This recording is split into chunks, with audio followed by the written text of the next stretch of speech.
Hey guys, so some years ago, I think I was about 36 at the time, I was involved with this girl who was a bit younger than me. Like she was maybe a little more than 10 years younger than me. This was like an age gap relationship thing, but not really much of a relationship. We just kind of, I guess, messed around for like a month and some change or something.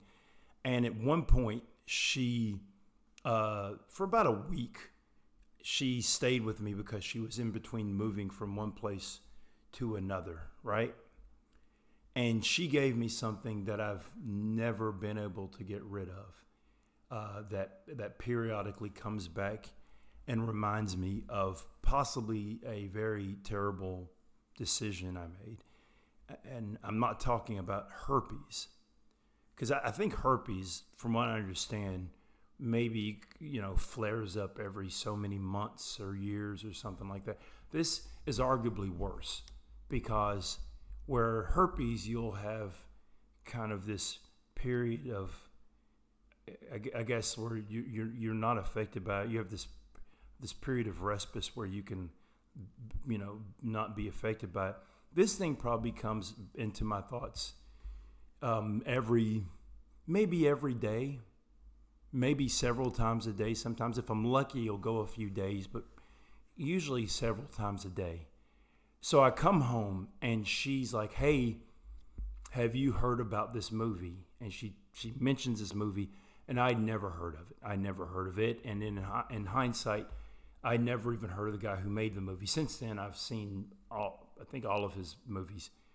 And that movie is The Strange Thing About the Johnsons. This short film, I guess you could say it's about 30 minutes long. And it gets you from the get-go. So if you've never seen this thing, I'm going to tell you what it is. If you want to go back, go stop, go watch it and come back, you can. Like I said, it's only 30 minutes. So the movie starts out. You see this boy, I'm hard at telling people's ages. I guess he's probably like maybe 13 or something, maybe 14. And he's clearly like in his bed, and I'm trying not to get this thing restricted, pleasuring himself in bed as teenagers, especially teenage boys, are like to do. And his father walks in, and his father, apologizes for invading his space and tells his son that what he's doing is natural.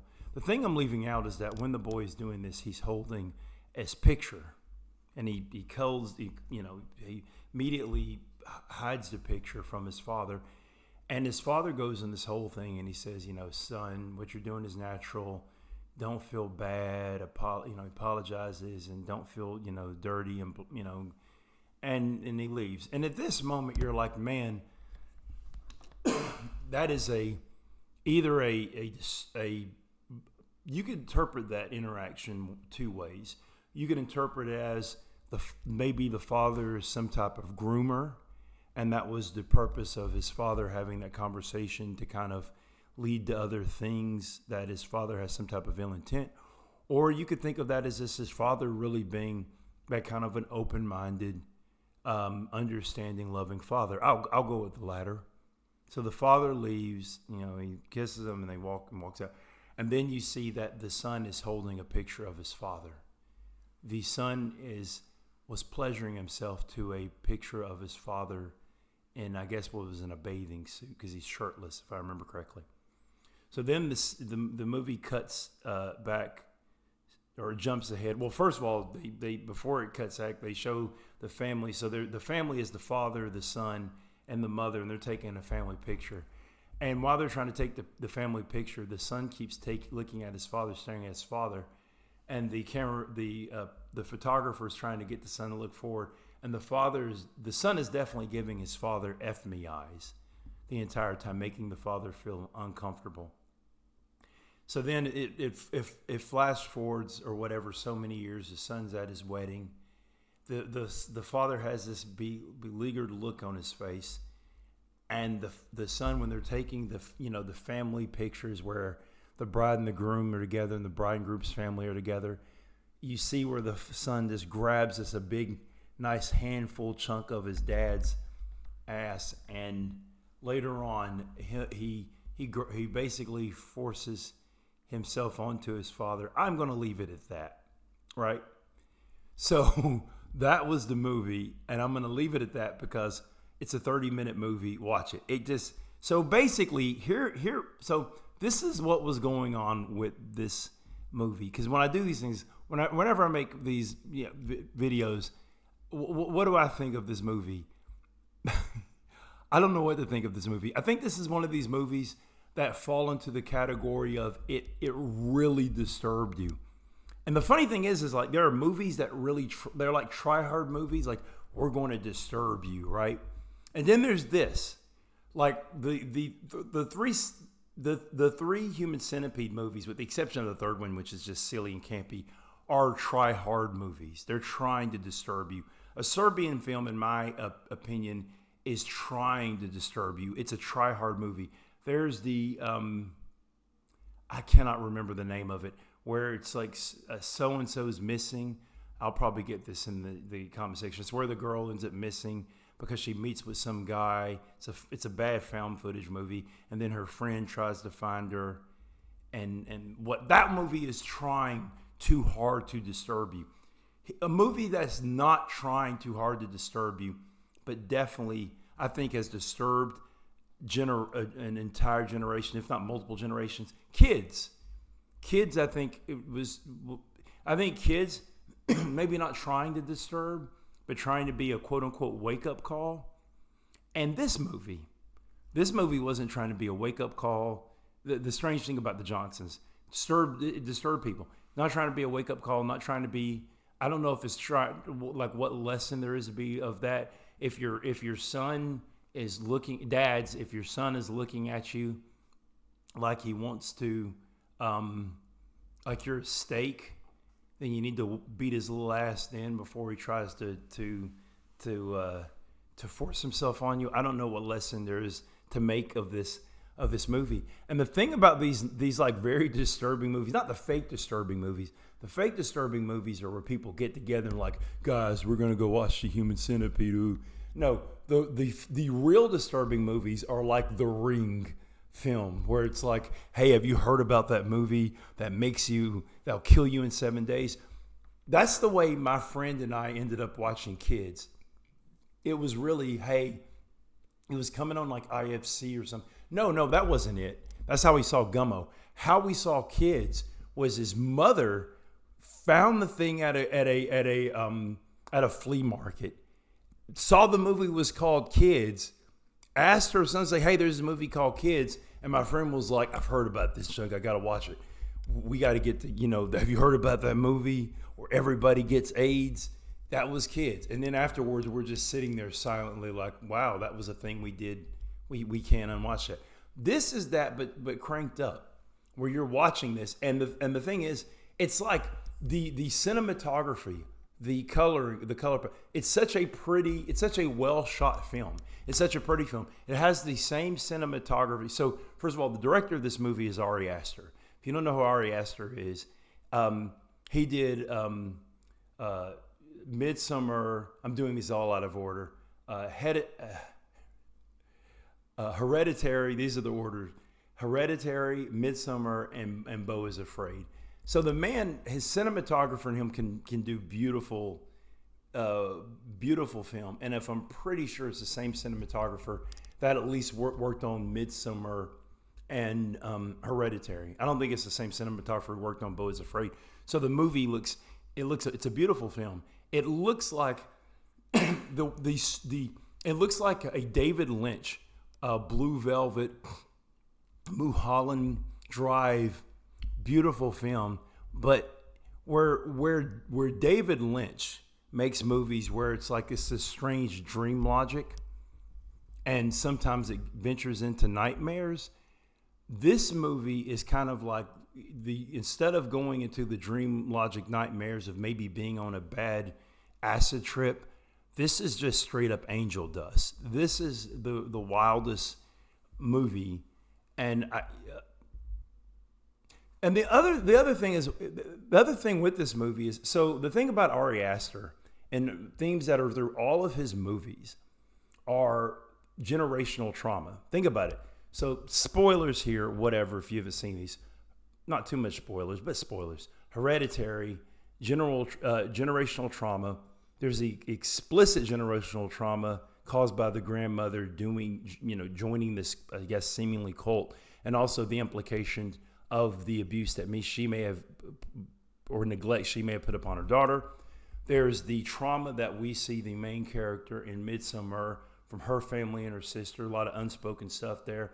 A lot of things that she's dealing with, generational trauma. And then Beau is Afraid could also be called Beau has experienced generational trauma from his mother that messed him up. So if this movie is also showing generational trauma, then, and some people have said this, once again, talking about the strange thing about the Johnsons, because I keep talking about kids and all these other movies. It's a 30-minute movie, and I've only told you really about the first 5-6 minutes of maybe not even 10 minutes of the movie, because watch it for yourself. But if this is the theme of generational trauma, then some people say that the father may have been abusing the son, and that's what the son was doing. Honestly, I don't think that was going on. I think the son is just kind of messed up. And at one point, actually, the mother, who kind of looks the other way at all of this going on. I don't know how you do that, by the way. I don't know how you're married to a man who's doing those things with your son, and you're just like, I have a good boy. I have a good boy. Like, you're laying in bed with your husband. You're laying in bed with your husband, and that night, the night of your wedding or whatever, and you know that your husband several hours earlier, his was in your son, right? I'm not going to say what those are, guys. Watch it. Just watch it. That's all I can say. The movie's wild, right? So through that lens, people have said, well, the father was abusing the son. That was the son's reaction. I don't think that was what was going on. Here is the backstory of this movie. Now, do I think you should get more? You should be dependent on the backstory or the director's commentary, whatever, to learn this about a movie? No. I think that that opening scene that I described, I think the father was an actual caring, loving father. I don't know. Maybe I'm just missing a thing. Here's what Ari Aster and Brandon Greenhouse, who plays the son. So these guys were in college together, and they were basically trying to think of things of just taboo subjects, right? So what they did is like, let's go to think of something which is beyond taboo.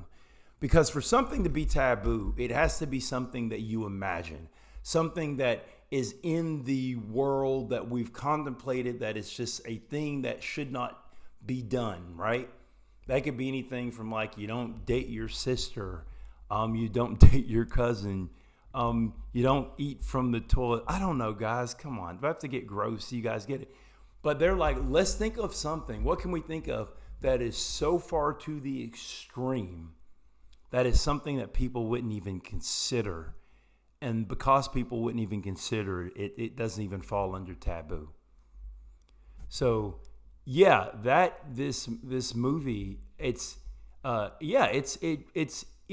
one of the most disturbing movies that you'll see. And what makes it even additionally disturbing is there are scenes in this movie which, as shocking and as upsetting as they are, they're kind of funny, and you'll feel bad because you're watching a movie about insects, but but rearrange the letters there, and it's actually funny. There's a couple of, I mean, even the beginning of it, you're watching the movie, and this kid's like, yanking it. And then he's like yanking it to a picture of his dad. And you're just simultaneously like, oh my God. But then there's going to be a part, and maybe I'm just saying something about myself, but I was just like, I don't know, man, that was kind of funny to me. Maybe I'm saying more about me. Come on, if you watch the movie, there's definitely some scenes where it's like you're seeing horrible things, but at the same time, you're kind of laughing at it. Not long after she showed me this, we actually stopped talking. It turned out it basically turned out that I think that she had a boyfriend. The person who showed me this movie, I think she had a boyfriend, and I think I was kind of the side piece. I was the mashed potatoes and the green beans, as I like to put it. Hey, but it was I guess fun, minus the reoccurring thoughts of this movie.